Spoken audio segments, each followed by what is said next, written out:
Mulherada sempre fala, Yuri, que eu quero um homem mais alto do que eu. Eu gosto de homem mais alto. Mas nem todo. Mas aí que tá, um cara mais alto. Mas o que significa isso? A mulher conhece um cara alto. Mas se o cara for um bunda mole, frouxão, e ela conhece um baixinho, mas que se garante, ela não vai pensar 2 vezes antes de trocar o cara alto, frouxo, por um baixinho que se garante. Por quê? Porque ela se sente protegida, segura ao lado dele. Então, quando uma mulher diz que quer um homem alto, na realidade, o que ela quer dizer com isso é que ela quer se sentir segura ao lado do homem. Então, se o cara ele não tem a altura, se ele é um cara mais baixo, seguindo esse exemplo, ele não precisa se prender esse estereótipo da altura. Ele pode fazer uma mulher se sentir segura ao lado dele de outras formas. E esse é um grande problema para a maioria dos homens. Se o cara tem menos de 1,70, ele tem 1,70, ele já se sente baixinho e muito se desenvolve uma insegurança. Ele se sente uma insegurança tola na minha concepção. Mas porque tem esse estereótipo, né? Assim como vários outros estereótipos. E os homens muitas vezes se prendem nisso, criam insegurança e isso atrapalha eles nos relacionamentos. Então, quando eu entendi isso, eu falei assim, caramba, os homens precisam saber disso. Eles precisam entender que ele não precisa se amarrar, se prender em inseguranças por conta desses estereótipos. E foi aí que eu comecei a revelar, de fato, os segredos da mente das mulheres, o que as mulheres realmente querem nos relacionamentos. Mas você parou para pensar que provavelmente o que você está fazendo, além de ser de utilidade pública, muitas mulheres, eu acredito que a maioria delas não para pensar sobre isso. Não. É tipo assim, eu quero um homem alto. A maioria das mulheres, vamos supor, gosta desse atributo. Sim. Mas elas também não param para pensar que, na verdade, isso é uma questão de estou buscando alguém para me trazer segurança, que é o que você revelou num desses segredos rapidamente no seu exemplo. Então eu vejo que, na verdade, boa parte do público que você atinge é os homens querendo entender a questão dos relacionamentos, mas muitas mulheres também que querem entender um pouco mais sobre, beleza, por que eu não dou certo com ninguém? Por que eu acho que gosto de uma pessoa, mas na verdade não era isso que eu queria? Você percebe isso? Não, total. Eu vejo que nós temos uma cultura, né, infelizmente, que as pessoas não refletem sobre as suas emoções. Porque são as nossas emoções, é como nós nos sentimos. Né? E isso é tão feminino, a mulher saber sobre seus sentimentos, entender, ter uma inteligência emocional, saber lidar, falar mais sobre o que ela sente. Então, a gente vem de uma cultura, de uma sociedade que não nos ensina a refletir sobre as nossas emoções, refletir sobre o porquê. Por que você quer um cara alto? Normalmente, as mulheres, as pessoas comuns, vão falar o quê? Porque é bonito. É o que é mais fácil de... Mas isso reflete o quê? Uma falta de autoconhecimento. A gente não aprende na escola autoconhecimento, né? Você não tem uma disciplina na escola, na formação básica, sobre desenvolvimento pessoal, sobre inteligência emocional, sobre nada disso. Então, as pessoas elas vivem muito no automático da vida e muito no materialismo, que os olhos podem ver. Então, as pessoas acabam se agarrando desses estereótipos materiais, externos, né?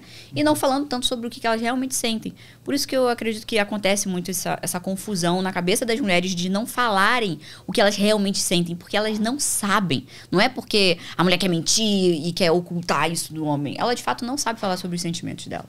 Muitos de nós que temos o transtorno enfrentamos dificuldades em manter relacionamentos. Parece que a gente nunca dá certo com ninguém, pessoas chegam e vão embora pelos mesmos motivos. Com o Clube TDAH em ação, você vai se conhecer melhor e aprender como mudar esse jogo. Confere no primeiro link da descrição.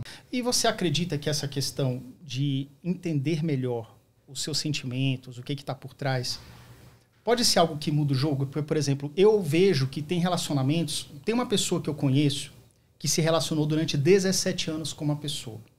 Nossa, e esse relacionamento começou na adolescência.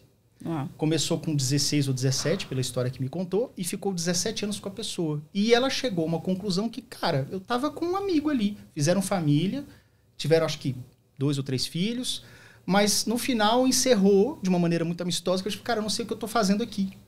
Então você acha que às vezes a pessoa lá no começo da vida, por não se entender, ou pela imaturidade, ou pela circunstância, ela acredita que tem alguma coisa que faz sentido, mas depois ela vê que não é, e talvez investir em autoconhecimento possa mudar isso? Muitos casais poderiam ter tido outro destino se fosse com um conhecimento maior nesse sentido? Olha, eu não acredito que a pessoa, no início ela sentiu uma coisa, e aí ela vê que aquilo não era bem assim, aí o relacionamento acaba desandando lá na frente. Na real, o que ela sentia e o contexto desse relacionamento no início, ele é real, ele de fato existe. O grande problema que eu vejo é que as pessoas não sabem manter um relacionamento. Elas acreditam que as emoções são determinantes para um relacionamento funcionar. E que essas emoções do início, elas vão se manter para sempre. Cara, 17 anos, 20 anos não vão se manter. Então, tem até essa existe... consciência, Exato. Né? De esperar. Então, o que eu vejo que ajudaria? Claro que o autoconhecimento, né? Saber se conhecer, saber suas preferências, saber lidar com suas emoções é essencial para tudo na vida. Mas não é exatamente porque a pessoa não sabia disso e aí no início ela achava que estava sentindo uma coisa, mas não estava, aí depois dos anos passam e não era aquilo. Não, é porque as coisas mudam, a vida muda, nós mudamos e a pessoa não traz o relacionamento junto nessa mudança.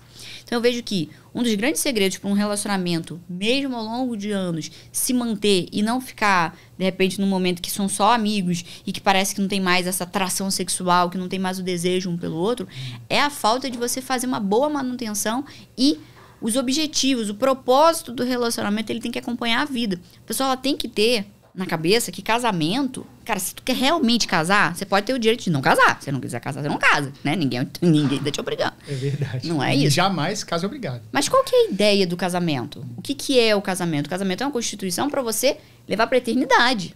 Se for pra só terminar a hora que eu não tô mais afim, namora. Pra que tu vai casar? Não casa. A ideia do casamento é que o casal fique junto para sempre, constitua a família, tenha filhos e morram juntos, sejam uma companhia um do outro para sempre. Até que, né, que a vida decida levar um dos dois, ou os dois ao mesmo tempo. Até que a morte os separe. Exato. Por isso que nos votos é até que a morte os separe. E aí, então se você não tem o propósito que o relacionamento é de fato para isso, para durar até a eternidade, até que a morte os separe, as pessoas vão pelas suas conveniências pessoais. Porque a maioria das pessoas estão entrando em relacionamento, Yuri, para se satisfazer, para se fazer feliz. Cara, olha que puto egoísmo você colocar nas mãos de outra pessoa a responsabilidade da tua felicidade. Eu posso chamar o Clube TDAH em Ação de um tutorial de como você pode aprender a viver com TDAH. Você pode se relacionar melhor, aprender a lidar com as amizades, com família, além de aprimorar suas habilidades em se motivar, entrar em ação e conseguir ser mais produtivo. Dá uma olhada no Clube TDAH em Ação no link da descrição.